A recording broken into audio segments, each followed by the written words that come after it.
Hello and welcome to the All Things Arsenal podcast. I'll be talking about all things Arsenal. On the podcast today, we'll be discussing a few things. The first will be to do with transfer dealings. We'll be talking about transfers that we've had come in and transfers potentially out. We'll also be talking about last season, which I know was a long time ago, but just a review on last season. And also to do with the future of Mikel Arteta. Is Mikel Arteta's job safe at Arsenal Football Club? So first off, we're going to be talking about the transfer dealings. So in particular, Ben White. So Ben White has signed for Arsenal. He signed on a 5-year contract and for a fee of £50 million. And for me, I haven't watched a lot of Brighton and Leeds, but I have heard that he is a really good player, a really talented boy, and a player at 23 years old who hopefully can only get better. He is English as well, so of course for English players you are going to always pay a premium price for them. But for me, in terms of the squad, it is an area of the squad we needed to strengthen, because we've been crying out for a centre-back for quite a while now. We haven't really got a centre-back of, the quality that we need. I feel a bit harsh for saying it because he had a good end to last season, but Nicola Pepe, who, he could potentially go on this season and do really well, but when we spent 72 million quid on Pepe, that particular transfer window, I really felt like we should have invested that money in a centre-back that summer. Instead, we bought David Luiz for £8 million, and he wasn't a disaster. I know he made a lot of mistakes. He did win the FA Cup with us. He was a leader in the dressing room, but I really feel like we should have made a move then for a centre-back. However, a few years later, we've paid £50 million for Ben White, and what can I say?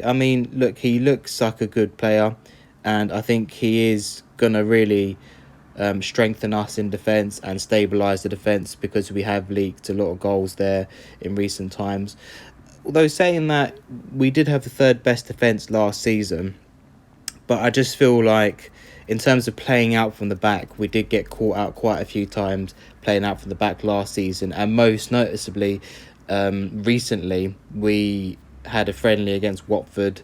And I know a friendly is a friendly, I know it doesn't really matter, but again, just seeing Elneny get caught out from playing at the back and giving away a goal, it's really frustrating still seeing that we're making these mistakes, even after all the mistakes that we've made in seasons gone by playing out from the back. But I feel like Ben White fits the bill. He is a defender that can play out from the back really well from what I've seen.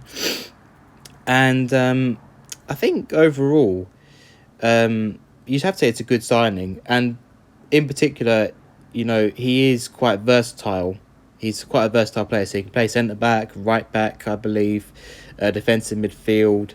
So I think he's a good addition for the team. So I'm really pleased that we've got Ben White over the line. And one thing that I was thinking about was Saliba, because we bought Saliba a few seasons ago, 27 million quid, and we've not even really seen him yet in the first team. I was hoping maybe this would be the season we give him a chance, but again, he's gone out on loan.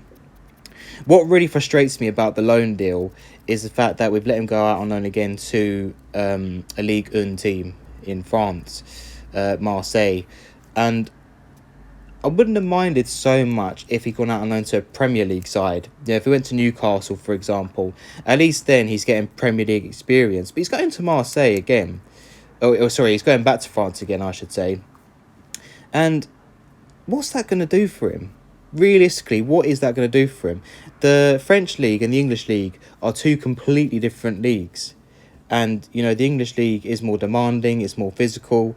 I just don't think that him going to... I don't mind him going out on loan if we feel like he's not ready. But why would we send him back to the French League again? We should be trying to get him out to a Premier League side. So I am really frustrated with that. It's not like we paid £2 million for this guy. We paid 27 million quid. We've not even seen him yet. He's going out for a third season again on loan. However, because he has gone out on loan, I am pleased to see Ben White come through, because I don't feel like we've got any other... Rob Holding, decent player, squad player for me. Pablo Mari, decent player, but again, he's a squad player. Gabriel, I think there is a really good centre back in him. I think last season he was kind of hit and miss, but I feel hopefully second season he'll kick on. And I feel like Ben White, Gabriel could be the partnership. You've got a right-footed player in Ben White. You've got a left-footed player in Gabriel. So they're a good partnership there in terms of having a right-footed and left-footed central defence. And two defenders that can play out from the back as well, which fits the philosophy that Mikel Arteta is trying to put in place. Now, looking at other potential incomings, we've had Tavares as well, who looks a really good left back, good backup for Tierney. As well as that, we've also had Lokonga, who's come in. Looks a good player. He's a young player as well. And I think he could strike a good partnership with Partey. He's got quite a bit of energy about him. So I'm looking forward to seeing what he can do for the club as well.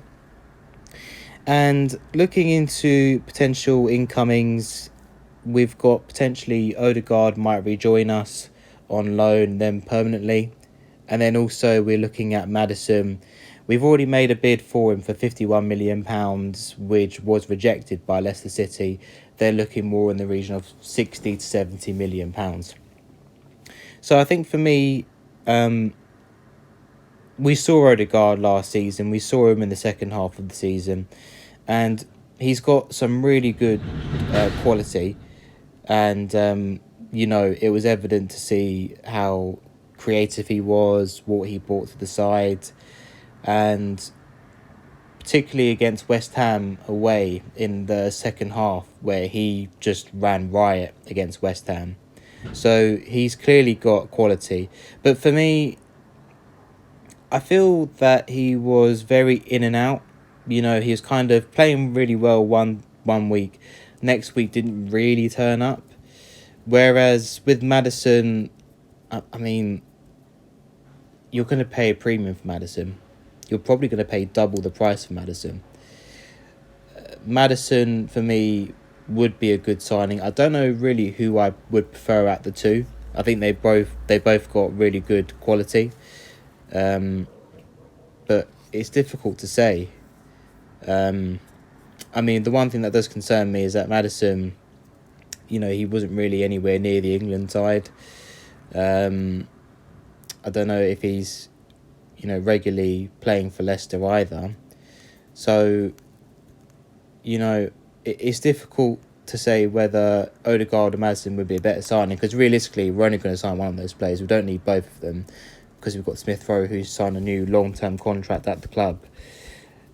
So we'll see who we do sign. I think we're probably more likely to sign Odegaard, because I think we could probably get him on loan again and maybe pay. I think they're saying it might be about £35 million. That's the going rate for Odegaard, which we're of course more likely to pay than £70 million for Maddison. But we'll have to keep an eye on that and see what happens there. And outgoings, I mean, I'm a bit frustrated, I have to say, with the outgoings, because I've been watching the friendlies and still seeing names on the team sheet like Kolasinac, Nketiah, William, players like this, who I don't see they have a future with Arsenal. Kolasinac now, what's he going to be, the third choice left back? William has, put on weight. He looks overweight now. He clearly doesn't care anymore. And, we've got Nketiah, who realistically, nice lad, scores the odd goal here and there. For me, he is not good enough and will never be good enough for Arsenal. Especially when you've got players like Martinelli who can play up front. Balogun's coming through now. Aubameyang, if he does get back to former self, will be a good player. Lacazette can play as well up front. So where does Nketiah fit? I just don't understand why we're not. I think William, Kolasinac, Nketiah, players like that, they need to be off our books. Get a transfer fee for them. Get them gone. So we need to see more activity with the outgoings, in my opinion. So before the 31st of August, we want to see those kind of players out the club. And then I would say we need to look into signing either Odegaard or Maddison. We need to get a new right back as well, because Bellerin's still hanging around. He clearly doesn't want to be with us anymore, so get him gone to Inter Milan, whether it's a loan with an obligation to buy or a transfer fee, whatever it might be. There is rumblings that we're going to use a Bellerin to lure in Lautaro Martinez, the striker there, because Inter Milan need to offload players to get some money. Me personally, I'm not sure if I can see that happening. They are saying that Martinez is interested in Liverpool, of course, because they've got Champions League, whereas we've got no European football. That's the problem, you see. You don't have European football, you don't have the same lure that other clubs do who are in the Champions League. But we'll keep an eye on it. We'll see what happens. But I think a lot of business still needs to be done before the transfer window ends. Okay, so I'm going to combine these two topics together, which is how we got on last season and the future of Mikel Arteta. For me, if you check out my Instagram, which again is all things Arsenal, I've always backed Mikel Arteta. Before he was appointed as the manager, I wasn't sure about him because he hasn't had managerial experience before. He was a number 2 to Pep. So when we appointed him, I wasn't sure about him. But once he was appointed as manager, of course, I backed him because he's the Arsenal manager. And even when, last season things weren't going well, I backed him the whole way through the season. We know, so his first half season, of course, he won the FA Cup, so you would say that was a good season. Last season was not a good season at all. We went out really early in the FA Cup. We got to the semi-finals of the Europa League.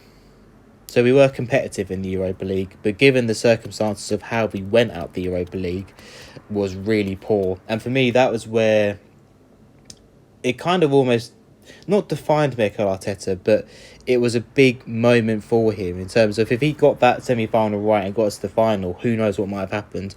But he was... I think he was out-tacticked, really, by Unai Emery.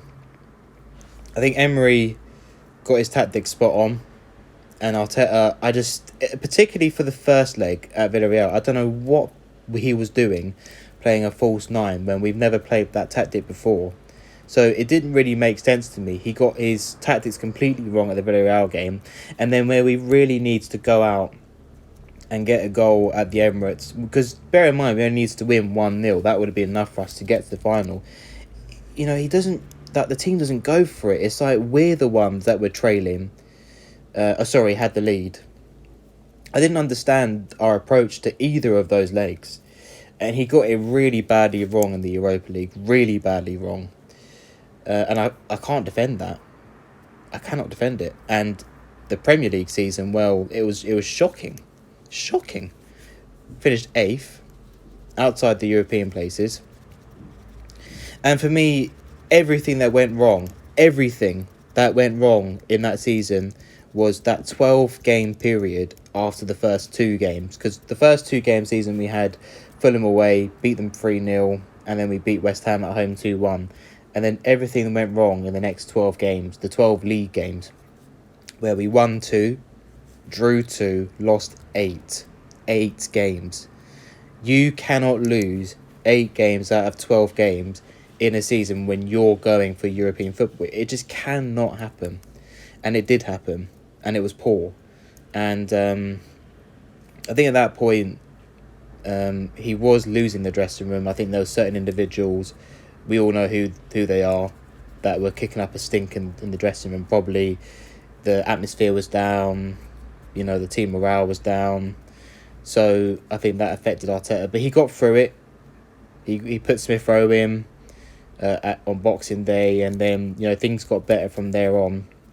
I think the team, he got rid of the bad eggs in January, and then things did get a bit better. But ultimately, we finished 8th last season. We didn't win any trophies. We've got no European football this season, so last season was abysmal. And next season, for me, I still back him at the moment, but for me, he has until Christmas to prove something. And what I mean by that is, for me, next season, we have to be looking at getting back into Europe. So for me, I can't see us getting top 4, because I think top 4 is done and dusted. I think the Manchester clubs, Chelsea and Liverpool, they're all too strong and they will get top four again. For me, I think we're looking at top six. I think you're looking at breaking back into the Europa League. If we get a top six finish and get back in the Europa League, for me, people might disagree. That's a good season. In reality, that's a good season for Arsenal to get back in the Europa League and then continue building towards getting back in the Champions League, getting back to challenging for the title, winning the Premier League title, etc. So that is what needs to happen for me. If it doesn't happen, if we end next season either in the Europa Conference League or less than that, no European football, then for me Arteta has to go. He has to go because then he's taken us as far as he can. So by Christmas, if we're in the top six and we're pushing maybe even for top four or we're comfortably in top six, then yeah, give him the rest of the season. That's what I would say. Give him the rest of the season. And if he's not there, if he's languishing in mid-table, bottom half, miles behind European football spot, then he has to go by Christmas. He has to go. I think the board do back him at the moment, and it looks like if they've done some business already, if they continue to do business, then you can't look at the board. Although I hate the board, and I don't use the word hate a lot, but I do hate them for what they've done to the club. They've neglected the club for years, and I can never ever forgive them for what they tried to do to us with the Super League. That was just disgusting what they tried to do. But my personal feelings aside from the board, if they do back Arteta, which it looks like they're doing and they're continuing to do with the players spending money, Arteta has to deliver on that. He has to deliver. You can't turn around and say the board haven't backed me. The board are backing you and are still backing you. So you need to repay their faith in you and the fans by going out, managing the players you've got and getting results. Getting us back into Europe where we belong. And I think it's make or break for Arteta this season. Last season almost was a free hit because the board still backed him and there was no fans there either to put pressure on him. But this season, with all the fans back and all the business that we've done, there's a lot hanging over Arteta's head. I hope that he gets through it. I support him and I want him to do well, but we have to be realistic as well. We can't be a mid-table side forever. It's not on. Thank you for listening to the All Things Arsenal podcast today.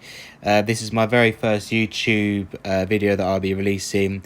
So if you could subscribe, like and comment, that'd be very much appreciated. And I'll speak to you all very soon. Take care and come on the Arsenal.